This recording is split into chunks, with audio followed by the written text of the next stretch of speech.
இடம்பொருள் நேயர்களுக்கு வணக்கம். ஸோ இன்னைக்கு பார்த்தீங்க அப்படின்னா இப்போ அடுத்தடுத்த ட்விஸ்ட்டுகள்லாம் பாண்டியன் ஷோ சீரியலில் வரதுக்கு முன்னாடி இன்னைக்கு இப்போ அரெஸ்ட் பண்ணிட்டாங்க அப்படிங்கிற தகவலை கேட்டு பாண்டியன் மிகப்பெரிய அதிர்ச்சி ஆகிட்டார்.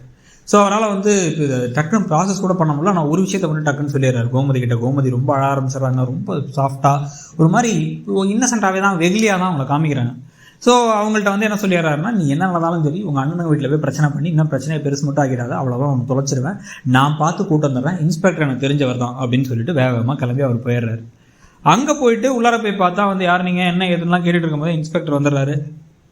அவர்கிட்ட போய் ஒரு பேச, வாங்க பாண்டியன் அப்படிங்கிறாரு. இது பொங்க பசங்களா இப்படி போய் அடிச்சிருக்கானுங்க அப்படின்னா, இல்லைங்க இது குடும்ப தகராறுனா எப்பயுமே நடக்கிறது தான். அவனுங்க காலைல தேவையில்லாமல் ஒரு பிரச்சனை பண்ணானுங்க, தெரியாமல் என் மேலே அடிபட்டுருச்சு, அதனால இவனுங்க இப்படி பண்ணிட்டானுங்க அப்படின்னா சொன்னானுங்க. ஆனால் அவங்க வாபஸ் வாங்குற மாதிரி தெரில. இப்போ என் கையில் எதுவுமே இல்லை.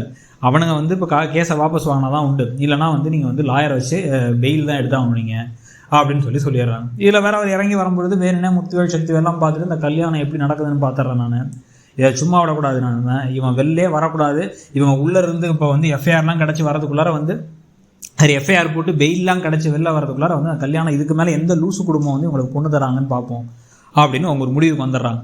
இப்போ வீட்டில் பார்த்தா குமரி அழுதுட்டு இருக்காங்க. என்ன பண்ணுறது ஏது பண்ணுறதுன்னு ஒன்றும் புரியாமல் எல்லாம் அழுதுட்டு இருக்காங்க. இப்போ முதல்ல கோமதி தான் ரொம்ப அழறாங்க. அப்போ அங்கே மீனா வந்தோடனே மீனா கிட்ட நடந்த விஷயத்த சொன்ன உடனே, காலையில் நடந்த பிரச்சனை தானே, ஏன் இப்படி பண்ணாங்க அப்படின்னு பேசிகிட்டு இருக்க, இப்படி போய் பண்ணிட்டானுங்க, தெரியாமல் போய் இவனுக்கு 3 பேரும் பண்ணிட்டாங்க, இப்போ இவனுங்க அண்ணனுங்களே கேஸ் கொடுத்து அவங்க உள்ளே இருக்காங்க அப்படின்னு சொல்லிகிட்டு இருக்கும் பொழுது குழலி வந்துடுறாங்க. அவங்க அவங்க கோவப்படுறாங்க. ஏன்னா குழலியோட இவர் ஹஸ்பண்ட் கிட்ட தான் லாயர் தெரியும்னு லாயர் கேட்டிருக்காங்க.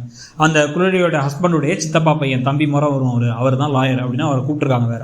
ஸோ இப்போ அந்த சமயத்தில் இவங்க என்ன பண்ணுறாங்கன்னா, எல்லாத்துக்கும் காரணம் நீ தான் அப்படின்னு அவங்க ராஜியை திட்டுறாங்க. உங்கள் குடும்ப தகராறுனா வச்சுக்க வேண்டியதானே, ஒன்று அடிக்க வேண்டியதானே, எதுக்கு எங்கள் அப்பா அடித்தாங்க, தேவையில்லாமல் நான் தம்பிங்க கோவப்பட்டாங்க, இப்போ என் தம்பிங்க இருக்காங்க அப்படின்னு பேசிக்கிட்டு இருக்காங்க.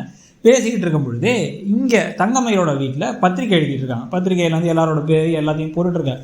அப்போ அவங்க சைடில் தாத்தா பேர்லாம் போடணுமே, என்ன இதெல்லாம் கேட்டுட்டு அதெல்லாம் விசாரிக்கலாம் அப்படின்ட்டு கோமதிக்கு கால் பண்ணுறாங்க. கோமதிக்கு பாக்கியம் கால் பண்ண உடனே சம்மந்தி வீட்டில் கால் பண்ணுறாங்கும் போது, யார் எங்கள் வீட்லையா அப்படின்னு குரலி பயப்பட, இல்லை இவனுடைய சரவணனோட சம்மந்தி அப்படின்னு சொல்லிட்டு இருக்கும்போது, அவங்கள்ட்ட எதுவும் சொல்லிடாதீங்க, நம்ம பார்த்துக்கலாம், அப்புறமா பொறுமையாக பார்த்துக்கலாம், எதையும் சொல்லாதீங்கன்னு திருப்பி மீனா சொன்னோடனே தலையை ஆட்டுறாங்க. ஓகே அப்படின்னு தலையாட்டிட்டு ஃபோன் எடுத்துன்னா, ஐயோ இப்படி ஆகிடுச்சேன்னு என்ன பண்ணுவேன்னு ஒப்பறி வைக்கிற மாதிரி அழ ஆரம்பிச்சிட்டாங்க. கோமதி தலையிலே அடிச்சுக்கிறாங்க மீனா. உடனே ஃபோன் அவங்க பயந்த உடனே ராஜி வாங்கி பக்கத்து வீட்டில் எங்கள் வீட்டோட சண்டை, அதனால் அவங்க எங்கள் அண்ணனை போய் இவங்க அடித்ததுனால 3 பேரும் ஜெயிலில் போட்டாங்கன்னா மாப்பிள்ளையுமா அப்படின்னு அவங்க ஷாக் ஆகிட்டாங்க. அவங்க இந்த விஷயத்த போய் சொல்லி ஃபீல் பண்ணி இப்போ என்ன பண்ணுறதுன்னு தெரியல. அவங்க குடும்ப தகராறாக இப்படி பண்ண உடனே ஜாதகத்தில் தான் பிரச்சனைங்க போகிறாங்க. உன் ஜாதகத்தை கேட்டால் உனக்கு ஏற்கனவே தோஷம் இருக்குது, உனக்கு தான் ராசி இல்லைன்னு சொல்ல போகிறாங்க. என்ன பிரச்சனை வரப்போதோ, ஏது பிரச்சனை வரப்போதோ எனக்கு ரொம்ப தெரில, என்ன பண்ணுறதே தெரில, எல்லாமே குழப்பமாக இருக்குது அப்படின்னு சொல்லிட்டு அவங்க பேசிக்கிட்டு இருக்காங்க. பேசிக்கிட்டு இருக்கும் பொழுதே பார்த்தீங்க அப்படின்னா கதையில் இந்த பிரச்சனைகள்லாம் அதிகரிச்சுட்டே போகுது. ஸோ இப்போ அதிகரிச்சுட்டே போகும் பொழுதே இங்கே லாயரை வர வச்சிடலாம் அப்படின்னு சொல்லிட்டு அவங்களும் பேசிக்கிட்டு இருக்காங்க.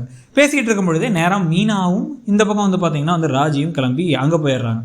ஸோ அவங்க கிளம்பி இப்போ அங்கே போக, அதே சமயத்தில் தங்கமயிலோட அம்மாவும் வேறு கிளம்பி அவங்களும் வேறு கிளம்பி ஸ்டேஷனுக்கு வராங்கன்னு சொல்லிட்டு வராங்க. நீங்கள் எதுக்கு வாங்கி வந்தீங்கன்னா சாரி கேட்டுகிட்டே இருக்காங்க ராஜி. நான் தப்பு பண்ணிட்டேன், என்னால் தானே இவ்வளோ பிரச்சனை அப்படிங்க. நீங்கள் என்னப்பா பண்ணுவேன், உங்கள் அம்மா விழுந்துட்டாங்க, நீ அவங்க அம்மாவை காப்பாற்ற போனேன், அந்த விஷயத்துக்கு உனக்கு கோவப்பட்டதுக்கு என்னப்பா பண்ணுவேன், விடுப்பா பார்த்துக்கலாம்ப்பா அப்படின்னு சொல்லிட்டு இருக்காரு. உள்ளார போய் நான் அவங்கள பார்த்தே தீரணும் அப்படின்னு மீனாவும் ராஜியும் உள்ளார போக, மீனா மன்னிப்பு மேலே மன்னிப்பு. அப்போ அங்கே என்ன நடக்குது அப்படின்னு பார்த்தீங்கன்னா, அங்கே மீனா செந்திலுக்கெல்லாம் ஆறுதல் கொடுத்து உங்களை எப்படியா வெளில கூட்டம் தரோம், நாங்கள் கவலைப்படாதீங்க நீங்கள் அப்படின்னு சொல்லிட்டு இருக்கும் பொழுது ராஜி திருப்பி மன்னிப்பு கேட்டே இருக்காங்க. ராஜிட்ட நீ ஏமா வருத்தப்பட்ட, நீ ஃபீல் பண்ணாதவனா, எல்லாம் என்னால் தான் சொல்லிட்டு அவங்க சாரி கேட்டுகிட்டே இருக்க, அவங்க அதுக்கப்புறம் என்ன பண்ணுறாங்க அப்படின்னு பார்த்தா கதிரை பார்த்து சாரின்னு தலையாட்டுறாங்க. கதிர் அப்படியே பாவமாக பார்க்குறாரு. கதிர் இவங்க அழறதை பார்த்து இவருக்கு ஒரு கஷ்டமாக இருக்கும். ஸோ கொஞ்சம் கொஞ்சமாக கதிர் மனசுலையும் அந்த கல்லும் கரையுங்கிற மாதிரி காதல் வர ஆரம்பிச்சிருச்சுங்கிறதையும் காமிக்கிறாங்க.